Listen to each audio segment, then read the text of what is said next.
liquidity event. Children focus on their earnings. Adults also focus on the other side of the ledger, and that is their burn. That's my wife, everyone. What's up, everyone? Brian here from Ride Your Money Wave. I came across a video that kind of piqued my interest as I'm deep diving into YouTube. I'm like 10 to 15 years late, but it's called How to Become a Millionaire. And I wanted to press pause, watch it with you guys for the first time, and kind of give you my thoughts and comments, because as I've said on this podcast before, there's a million ways to make $1 million. And some people achieve wealth through saving and investing. Some people achieve wealth through real estate. Some people achieve wealth through building sales channels. There's so many different ways to tap into your skill set, bring it to market so that you can add value and get paid for that value. So without further ado, let's take a look at how to become a millionaire. This is on CNBC Make It, and the guy's name is Scott Galloway. Most of us, when we're younger, believe that we're going to have the big win. We're going to hit the home run and have a big liquidity event. But again, assume that won't happen. But how can you guarantee you will be a millionaire? All right, two thoughts straight off the bat. First, this guy's audio sucks. Dude, hook up a microphone properly, please. Okay, so anyway, the second thought is that he said that a lot of people think that they're going to hit it big and just get this huge, liquidity windfall. And it is far better.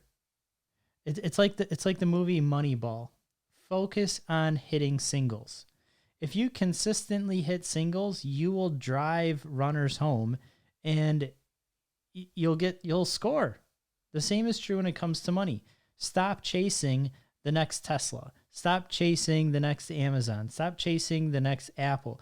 I see these people online that talk about, penny stocks and it's just like, oh my God, why not just put your money into a pile, burn it, and dance around it if that's what you're going to be, dealing with. Focus on not losing. Don't try to hit home runs. Just simply hit singles and doubles, and you win by playing to not lose. So as simple as boring as it can be, I'm telling you, for the long run, look into index funds.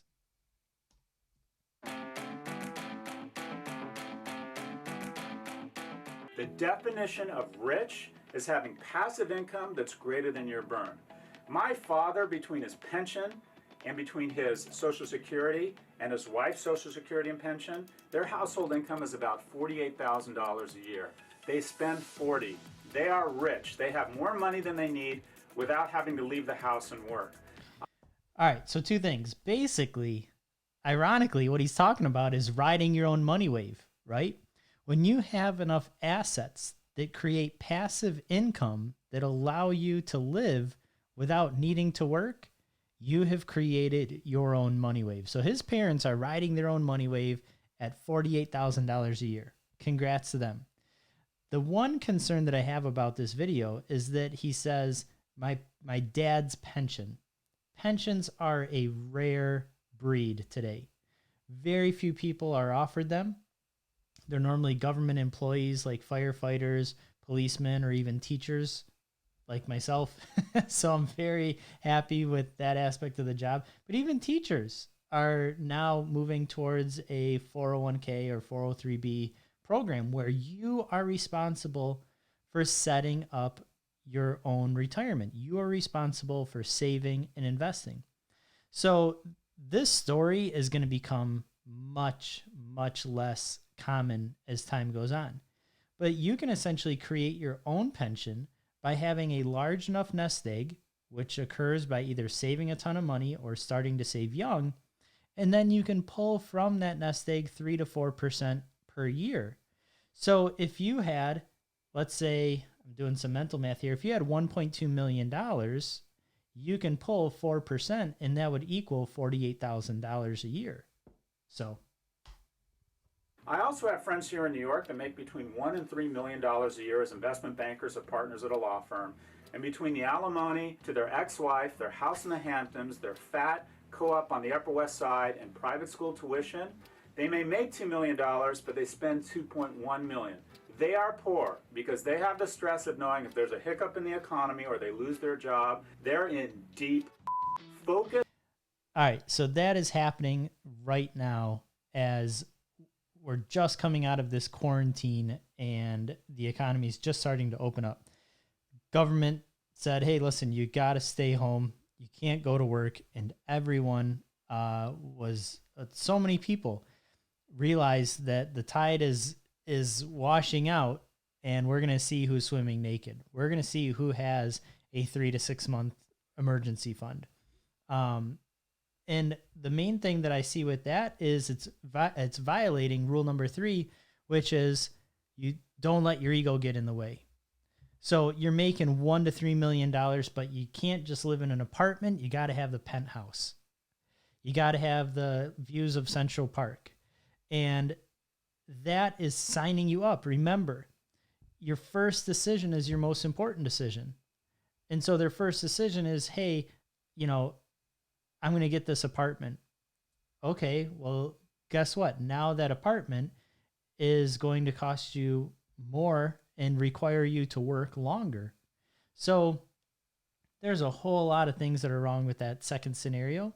But the main thing is that it simply comes down to people's ego getting in the way, and it reduces your financial options.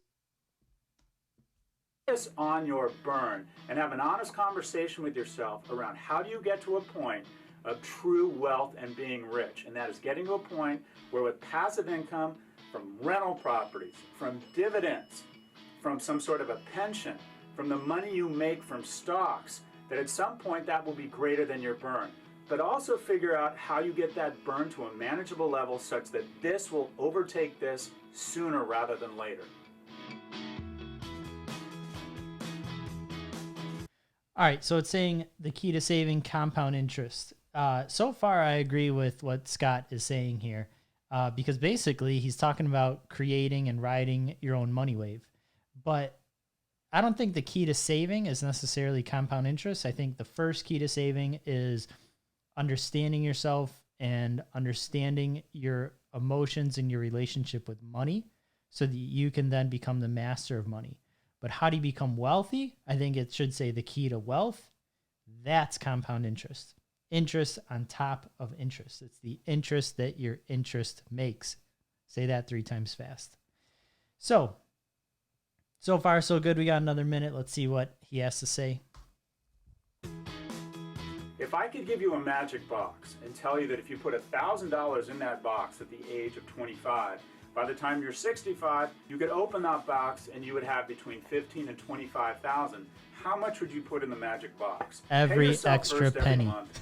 Force yourself to save a little bit of money. Saving a little bit of money at a young age goes a long, long way in case you don't have that big liquidity event. Children focus on their earnings. Adults also focus on the other side of the ledger, and that is their burn. That's my wife, Most everyone. People's natural behavior to spend everything they make.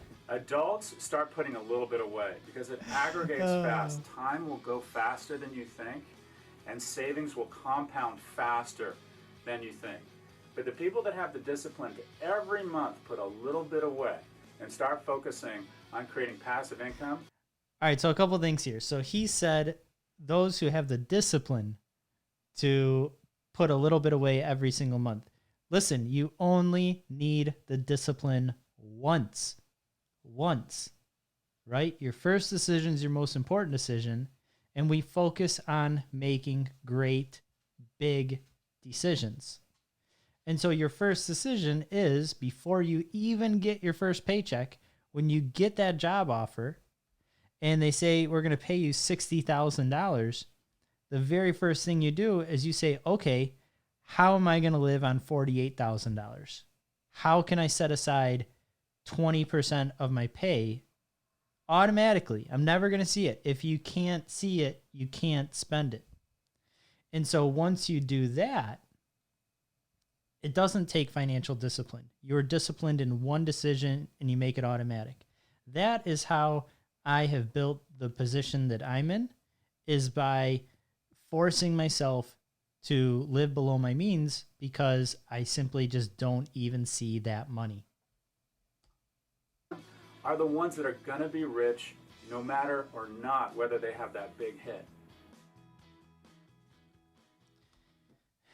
And you saw him say it at the end there, you know, they're going to become rich whether or not they have that big hit.